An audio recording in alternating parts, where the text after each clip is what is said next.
اول حاجه كيديروا معها الصهد. ثاني حاجه واش مروكه. ثالث حاجه انا باغا اليوم ندير معكم واحد الماسك ديال العيد. ماسك زوين كيعطي واحد الاشراقه للبشره. الناس اللي البشره ديالهم شاحبه وجدوها لهاد العيد، بقات هاد 3 ايام هذا تقدروا ديروه يوميا، راه زوين للبشره. ماسك ساهل فيه مواد اللي هي بسيطه تقدر تكون عندكم في الدار. اول حاجه عندي انا القشده الطريه غير حيت واجده عندي في الدار. اما نقدر ندير شويه ديال الحليب، نقدر ندير ماء معدني. هانتوما ركزوا معايا، ماء معدني شويه ديال الحليب اللي عندكم توفر. المهم هنايا عندي القشده الطريه. تقدروا ديروا ياغورت طبيعي. ياغورت طبيعي راه دائما كنديروه في الوصفات الطبيعيه. هانتوما دابا حيت عندي انا هنايا لا كريم فريش، انا درت شويه هنايا السائله. والمكون الرئيسي هو الورد البلدي.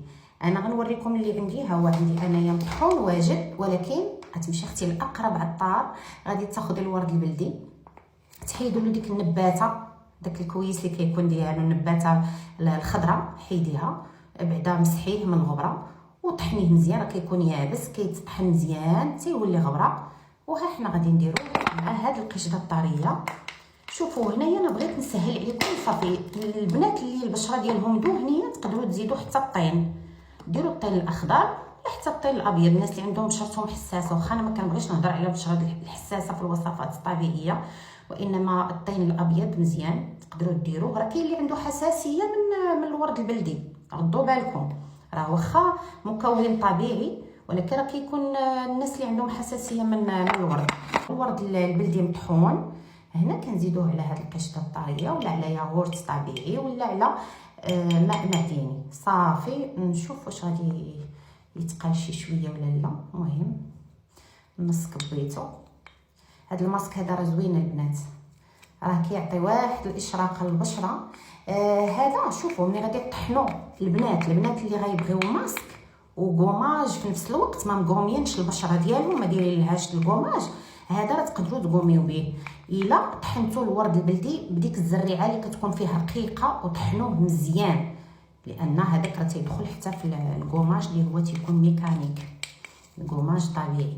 المهم شوفوا المهم ما نبقيش غير حوايج انا لابسه البيض وتا بغيت نخرج وعاد اذا كندير هانتوما شوفوا هذيك الكميه ديال ديك المعلقه الصغيره وداك الكميه ديال القشده الطريه شحال عطاتني، ولكن هذا راه غادي يجي قاصح، خاصنا نخفوه شي شويه. شوفوا كيجي واحد اللون رائع. نمشي نزيد شويه ديال القشده الطريه باش نخفو شويه. والله لا المهم ما ديوش عليا والله تا مزروبه. انا خصني دابا نخرج وانا جالسه كنقاد معكم في الماسك. البنات اللي البشره ديالهم ما عندهمش حساسيه ديال الورد وبشرتهم دهنيه، يديروا تا الطين الاخضر. واللي بشرتها حساسه وما عندهاش حساسيه ديال الورد البلدي دير الطين الابيض. ها نتوما شوفوا ها هو الماسك. انا غادي ندير واحد شويه. راه كيجي غزال رائع البنات. هانتوما غتخليوه 20 دقيقه. ما كنتوش مقومين وجهكم، فزقوه شي شويه وقوميو عاد غسلوه 20 دقيقه. هانتوما تخليوه حتى تينشف وتغسلوه. نتمنى انني نكون زعما ما طولتش عليكم وما. المهم هو هذا الماسك البنات، تقدروا ديروا في هذه الايام هذه اللي قبل العيد يوميا. غير هو ما تنساوش عافاكم الترطيب من موراه، دائما رطبوا البشره ديالكم من مور اي ماسك. شوفوا غير اللون كيجي والرائحه راه غزاله. نسيت الا بغيتو تخلطوه بماء الورد، هذه راه فلتت ليا بزاف، راه ما زويناش، راه ممكن. ولكن الصراحه الياغورت ولا القشده الطريه ولا كيعطيو حتى هما واحد النضاره للبشره وكيغديوها ومزيانين. تيجوا حتى في لي ماسك لا تيكستور كتجي زوينه. صافي البنات، وها نتوما بارطاجيو لا فيديو اللي عجبكم، والبنات اللي داروه وعجبهم يخليو ليا في التعليق.